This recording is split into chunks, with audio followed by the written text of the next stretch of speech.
क्या एक आर्थिक चुनौती भी है उसको कानून का हिस्सा बनाने में?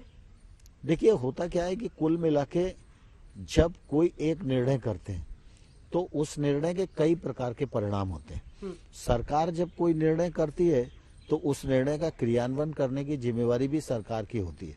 तो सरकार को सभी पक्षों पर विचार विमर्श करना पड़ता है। लेकिन अभी एमएसपी के माध्यम से कोशिश है कि किसानों को एमएसपी का दाम मिल जाए और अधिक मात्रा में मिल जाए, और इसलिए इस बार भी आप देखेंगे तो खरीफ की जो खरीद हुई है पहले की तुलना में बहुत अधिक हुई है, और रबी का एमएसपी अभी घोषित किया जा चुका है, और इसलिए एमएसपी पर किसी प्रकार की शंका करना व्यर्थ है। क्या कृषि मंत्री जी आपके पास कुछ आंकड़े हैं जिसके जरिए ये पता चल पाए कि देश में कितने किसान हैं, लगभग कितने फीसदी जो अभी एमएसपी का फायदा उठा पा रहे हैं?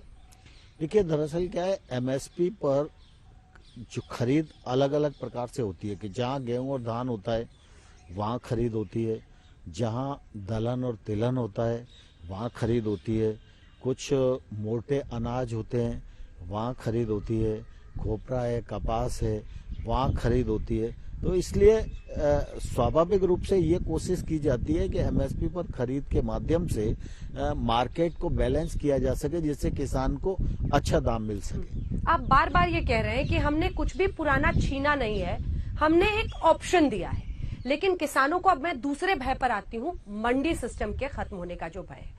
उनको लग रहा है ये जो प्राइवेट मंडीज है वहां पर टैक्स ना लगने की वजह से उनका बोलबाला चलेगा, मनमानी कीमत पर वो आर्म ट्विस्टिंग करके उनसे उनकी फसल लेंगे और उनको मूल्य नहीं मिलेगा, उसका मूल्य नहीं मिलेगा।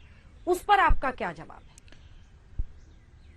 नया कानून किसान को अपना उत्पादन एपीएमसी के बाहर कहीं से भी किसी को भी और मनचाही कीमत पर बेचने की स्वतंत्रता प्रदान करता है।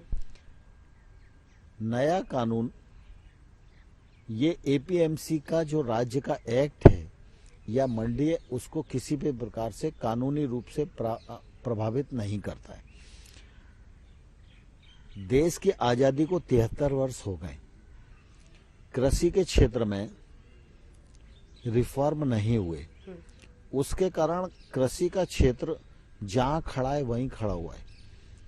कृषि के क्षेत्र का भी जीडीपी में योगदान बढ़े, कृषि का क्षेत्र भी रोजगार के नए अवसर पैदा कर सके, कृषि का क्षेत्र भी लोगों को कृषि की तरफ आकर्षित कर सके, कृषि के क्षेत्र में कृषक महंगी फसलों की ओर आकर्षित हो सके, वो टेक्नोलॉजी से जुड़ सके, बिना टैक्स के व्यापार कर सके, इसके लिए निश्चित रूप से रिफॉर्म की जरूरत थी। और ये रिफॉर्म एक दिन में नहीं आए। आप सबको ध्यान में होगा, स्वामीनाथन साहब ने वर्षों तक इसका अध्ययन किया, 2006 में अपनी रिपोर्ट यूपीए गवर्नमेंट को सबमिट की, यूपीए गवर्नमेंट ने उसको लागू नहीं किया। उसके बाद नेशनल फार्मर कमीशन बना, नेशनल फार्मर कमीशन ने भी इस प्रकार की रिकमेंडेशन की कि ये रिफॉर्म की आवश्यकता है। इसके बाद यूपीए सरकार के समय हुड्डा साहब की अध्यक्षता में एक कमेटी बनी, उसने भी इसी प्रकार की रिकमेंडेशन की। महाराष्ट्र सरकार में कृषि मंत्री पाटिल साहब थे, उनकी अध्यक्षता में 10 राज्यों के कृषि मंत्रियों की एक समिति बनी, उस समिति ने भी इस प्रकार की रिकमेंडेशन की। इन सारी रिकमेंडेशन के आधार पर उस समय के प्लानिंग कमीशन और अब के नीति आयोग ने एक एपीएमसी का मॉडल एक्ट बनाया। मॉडल एक्ट देश भर के राज्यों को परिचालित किया गया। उसमें कृषि मंत्री रहते हुए शरद पवार साहब ने ही उसको राज्यों को परिचालित किया, मुख्यमंत्रियों को आग्रह किया, और इस बात का इंतजार किया जा रहा था कि देश में कोई भी व्यक्ति छोटा सा चश्मा बनाता है, उसको भी इस बात का अधिकार है कि वो अपने चश्मे को कितने रुपए पर बेचेगा और किसे बेचेगा, कहाँ बेचेगा। किसान देश का सबसे बड़ा उत्पादन करता है, लेकिन किसान को इस बात का अधिकार नहीं है कि वो स्वतंत्रता पूर्वक ये तय कर सके किस दाम पर और अपने कृषि उत्पाद को वो कहाँ बेचेगा।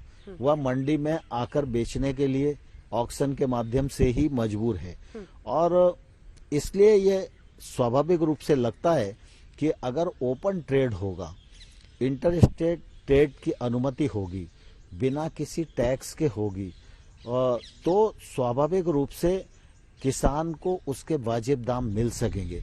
अभी किसान को घर से मंडी में आना पड़ता है और मंडी में दूसरे लोग उसकी फसल का भाव लगा देते हैं, उसी पर उसको बेच के जाना पड़ता है। जब ट्रेड ओपन हो जाएगा तो निश्चित रूप से इंस्पेक्टर राज्य भी खत्म होगा, लाइसेंसी राज्य खत्म होगा, भ्रष्टाचार पर नियंत्रण लगेगा, किसान का शोषण रुकेगा और किसान अपने उत्पादन को अपनी मर्जी से कहीं भी चाहे तो बेच सकता है। नमस्कार, मैं हूं अंजना ओम कश्यप। हमें उम्मीद है ये वीडियो आपको पसंद आया होगा। लेटेस्ट खबरों के लिए यूं ही देखते रहिए आज तक और इस वीडियो के पसंद आने पर लाइक, शेयर एंड सब्सक्राइब करना ना भूलें।